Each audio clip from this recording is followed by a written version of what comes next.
Hi guys, thanks so much for stopping by. So today I will be doing a gardening product review, and this is from Botanicare, and that's what it looks like. This is liquid karma. It is a supplement. It is not a fertilizer.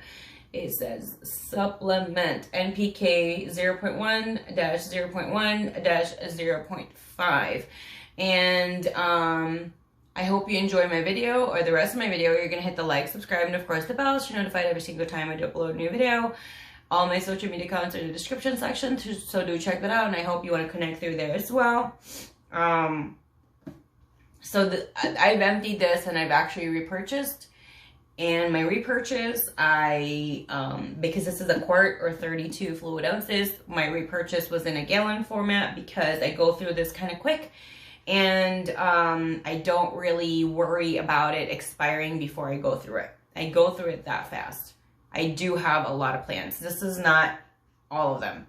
I have a lot more in the rest of my house. So anyway, it says it's a plant growth enhancer. It can be used in the vegetative state, transition, and bloom.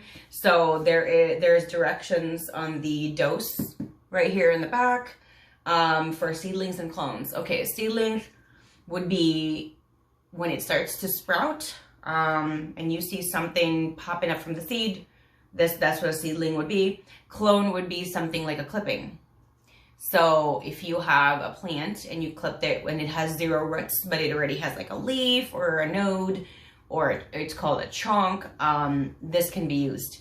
And for every stage of this, it is between 5 to 10 ml. 5 ml is 1 teaspoon, and 10 ml is 2 teaspoons. For seedlings and clones, it says 5 to 10. Vegetative would be, and this is for a flowering or a fruiting plant, that would just be all foliage or all leaves. It's not starting to have buds yet. That's what it is. Bloom transition. Bloom transition means it's starting to form buds, but it hasn't, bloom transition is when you have the buds and then it starts to open. That's the bloom transition. Flowering and fruiting would be like it's completely bloomed. Fruiting would be when it blooms and then it expires, or the leaves, the petals start to go, kind of fall off, and it's been pollinated and it starts to produce the fruit. Usually this is typical for an outdoor fruiting plant because it's going to be pollinated from like butterflies and other insects like bees. And then the ripening would be from the stage of the fruit that it reached a certain size, and it's going to start to change color, and it's going to be on the end stage where you can actually pluck it or harvest it, and that would be the ripening part. And then it says 0 for flush. So that just means to kind of flush all the nutrients. Some people who use different mediums or no medium at all, and very, very advanced people or gardening people will flush. I do not flush. So anyway, I have used this as for every stage. I have used this for seeds. I've used this for propagation, clippings, cloning. I have used this for just foliage plants, flowering plants. I think I've also, no, I haven't used this out. I've used this I've used this in also fruit producing plants or vegetable producing plants or food producing plants. I started with 5 ml or 1 teaspoon, and then I switched to 2 teaspoons or 10 ml.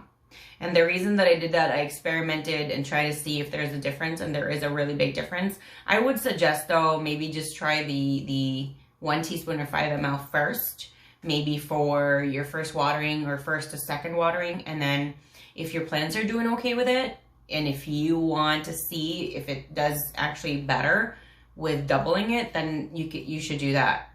If you don't see a big difference for your plant babies, then I would suggest stick to like the 1 teaspoon or 5 ml, because why double it if you don't see you don't see an effect. I have used this on orchids, succulents, everyday plants like this, like philodendron, Another philodendron, Scandens Brazil. This is the regular Scandens all green. This is a pothos, golden pothos. This is a pothos, pearls and joy. This is an aglaonema. All of these are foliage, and I have used it with that one. This is a bird of paradise. This is a flowering plant, and I have used it with this one. I've only had that plant just less than a year, so it just takes a lot more for that to start getting some blooms. And of course, it's indoors all year. So the trick to having really plants that are generally flowering plants to actually flower is light. And of course, the nutrients that you need to give. Light is number one. Second is, I would suggest a bloom booster. It has nothing to do with a supplement. It actually has to do with a bloom booster. You need something that has a high P. So from an NPK, you need the middle number to be really, really high, and that can encourage blooms. But also, when your plant is really, really young and it's not really supposed to bloom yet or bud would be before the bloom. That would be where it's still enclosed before it pops open, and that would be the blooming flower. It also needs a specific age sometimes to do that. So just, you know, all of these variables have to be put in play before you can actually get the flower. And I'm not really that interested in it flowering. I just love how beautiful the leaves are. They're huge. And this is my Syngonium Pink Splash. And I do have a shelf right here. And I do have a ton more plants over there. But yeah, I use this too. And a Syngonium is just a foliage plant. A typical foliage plant, when they do start to flower, it just means that they have reached a certain age, and they feel like they can reproduce well. And also sometimes they will start to flower if they feel like not just maturity, but they also feel like they could be either dying or they're running out of room. And when they flower, it's going to produce seeds to encourage more growth, because that's how they usually are in nature. But anyway, going back to the supplement, I have used it in, as I was trying to say, different kinds of plants. So orchid, cactus, typical foliage, flowering plant. I'm trying to still see if there's any other plant that I haven't mentioned. I have ivies. I've used it in those too. I have a Dieffenbachia, or a dumb cane. A lot of people call it that, and that really kind of irks me. I don't like that word dumb. Pothos, philodendron, Syngoniums, ficus. I've used it in my ficus trees. Some of them are like really short. If you guys follow me on Instagram or we're Facebook buddies, you might have seen them. What else? Schefflera, or an umbrella tree, or an umbrella plant. And just every single plant that I own, I have used this. And what I have noticed, that there is a big difference for me using 2 teaspoons versus 1 teaspoon.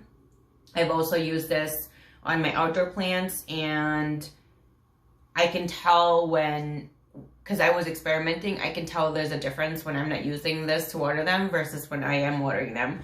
There really is a significant difference. And just so you know, when you start giving supplements when you're watering your plants or fertilizer, they expect that kind of nutrient, especially for houseplants, because they don't really get all of the light that they do and all of the nutrients that they do outdoors.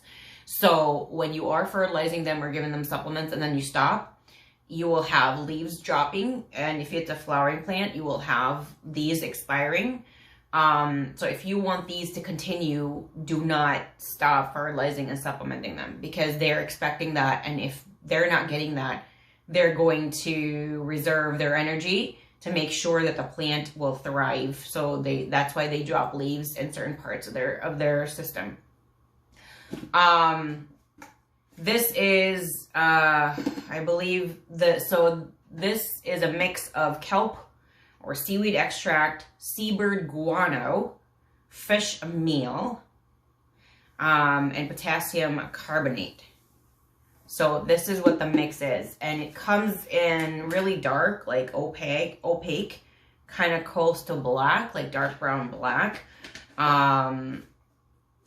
I just mix this with my fertilizer and I water it with my plants. Again, I love it so much, and I waited for it to finish my entire quart before, I think this could have been my second quart, I'm not sure. But currently I do have a 1 gallon because I go through it really, really quickly. I give this a 5 out of 5 stars, and I give this a 2 thumbs up. It's not something that you need to have. If you do want your plants to be very bushy or thriving or always putting out new growth, I would suggest supplementing and also fertilizing, because that does help. If you want constant growth from your plants, this is also something you need to add. But just because you're adding this doesn't mean that you're going to just neglect the plant and not give it the other requirements that it needs. The proper soil, proper watering frequency, proper watering volume, proper lighting for the specific plant. So that is another advice that I give out, because I do get a lot of people asking the same things over and over again on how, you know, specific plants of mine are doing so well and theirs aren't. And you really have to go through the list of water, soil, light. Those are the main things you need to hit. And then of course, these are just bonus. This is the second product that I've ever gotten by Botanicare. It can be kind of confusing to use Botanicare because they're very advanced. They're not your beginner gardening product. So that's why you don't see these typically in big box stores. Again, if you're new to my channel, I always put where you can get this the cheapest down in the description section. And I always try to get some kind of coupons, not just for this product, but for other items and other companies. So do check that out. If there's anything else you guys I haven't explained, let me know down in the comment section below. Also, people kind of assume when they add something in their watering or in their plants, something new, that it can cause mold or something like that. This is another tip, because there were a lot of people that were confused that certain supplements made their soil moldy or something else. Just to let you know, that's not the cause of it. It doesn't matter what kind of supplement or fertilizer you use, it will not cause mold. What causes mold is excess water.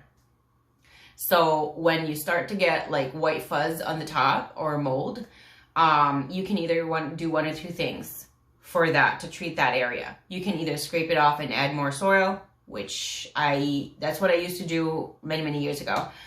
Now what I do is I just mix it up and I just flip it. That will actually kill the mold. And secondly, your plant is telling you you are watering either too frequently. If the leaves are not turning yellow, they're already trying to tell you that the plant itself is not able to ingest the water enough.